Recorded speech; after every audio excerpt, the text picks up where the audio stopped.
CNBC Bazaar. Sir, starting with, sir, first I want to know that what is the reason or what is the rationale behind this acquisition? Good morning. The strategy or the rationale behind this is that you are aware that Suzlon is in service business for our own turbines, what we manufacture and sell. Today, we operate about 15 gigawatts of fleet, and we are the number one service company in the wind sector, and then we are the top 5 companies in across the power sector, whether starting from NTPC. But that operations is for whatever turbines we sell, and we would continue to grow that business with our more and more sales happening for our turbines. As you know that today we have an order book of more than close to 4 gigawatts, and then we continue to grow as country grows. But today, if you take the current capacity, installed capacity in India, it is 47 gigawatts. So we are operating 15 gigawatts. Therefore, there is 32 gigawatts of non-Suzlon turbines which are being operated in India by different OEMs or independent service providers or anyone else. That market is available for us to expand.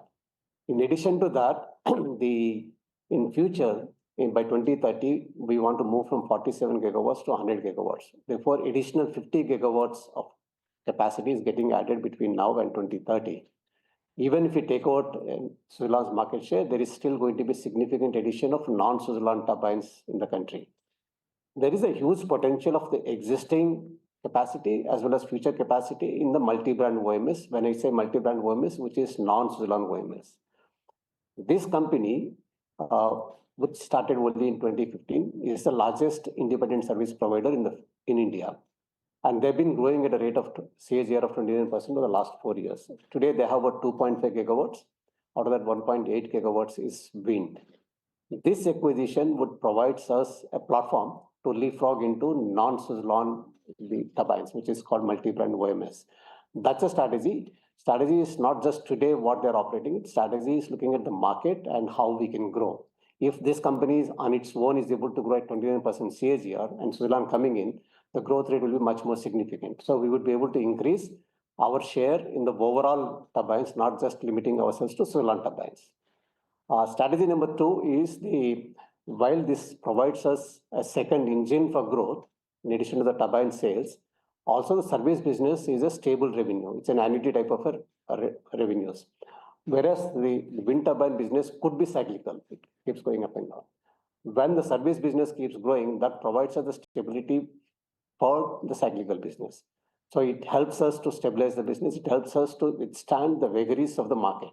I think these are the 2 strategies with which we acquired this company. Okay. As I was reading about the Renom, I came to know that this company is present in 7 states right now. So will this acquisition help you to expand your geographical reach also, or you are already existing in this 7 states where Renom is operating? See, why 7 states important for wind business need to be understood is that in the country currently, these are the 7 states which have a potential for wind turbines. So your 98% of your capacity addition would happen only in the 7 states. So whosoever wants to be in the business of wind have to be in the 7 states. We are in 7 states, and this company, just having started, already has a presence in 7 states, which helps. And then not just in 1 or 2 states, it's already there in 7 states. So therefore, the platform is already created in all 7 windy states. It's not that we need to now expand there. They're already there. They have a presence. And they have more than 200 plus customers. They have a good set of people. They've built a people of 850 skilled people. So I think it provides us that clear platform for us to leapfrog into growth. Okay, sir. And sir, just I want to understand that how much time it will take to start getting synergy benefit from this acquisition, approximately, if you can tell us. No, see, this company is doing pretty well today, even before we came in. So as I mentioned some time back, they're growing at a CAGR of 29% the last 4 years and doing very well. We coming in, it provides that additional, one is brand, our experience for these things, plus our technology support and the comfort and confidence to the clients to give more and more turbines for operations to this company. But having said that, let's understand that these two are 2 different models of business. While they are in the service business, but the operation models are different. This will remain as an ISP, that is independent service provider. It will be a board managed company. It will operate independent to our service business. These two will run parallelly. Our service business will continue to grow with Suzlon turbines. This platform will grow with non-Suzlon turbines. So these two would be parallelly operating in two independent businesses. While overall synergy will be there because we have an experience of 15 gigawatts of operating and maintenance, and then we have a in-house. We are one of the few companies which have a strong in-house R&D facility, and we have a strong in-house repair and maintenance workshops. So all these synergies what will help this company as well.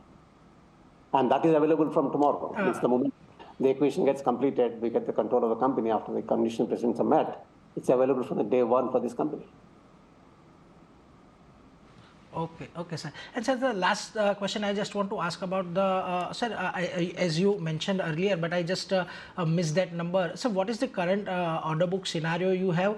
And I want to ask that government has recently announced the offshore wind projects in the cabinet meeting recently before the budget session. Sir, have you any plan to enter in the offshore wind projects? Anyway, this is not connected with the current equation what we're talking, but still I would answer this question for you. Our current order book is 3.8 gigawatts as of 30th June, what we announced. There are a number of other deals which are under discussion today, but announced order book is 3.8 gigawatts, which is the highest we ever had in the history of Suzlon. Okay. Coming to your second point of offshore, the government of India has announced viability gap funding for 1,000 megawatts of offshore thing. They would come out with the bidding for that. And we would participate as an Indian, largest Indian OEM, we would participate in those in the offshore wind development as well. We do have an experience in offshore when we used to own RE Power Company, and we have the technology team which has significantly experienced in offshore. So therefore, as it picks up in India, we would definitely be there as part of the journey, because we being the leader in this country, obviously we would be there in the offshore as well. Okay, sir. Sir, thank you very much to join with us and share your views on this acquisition and overall on the company's front. Thank you very much, sir. Thank you.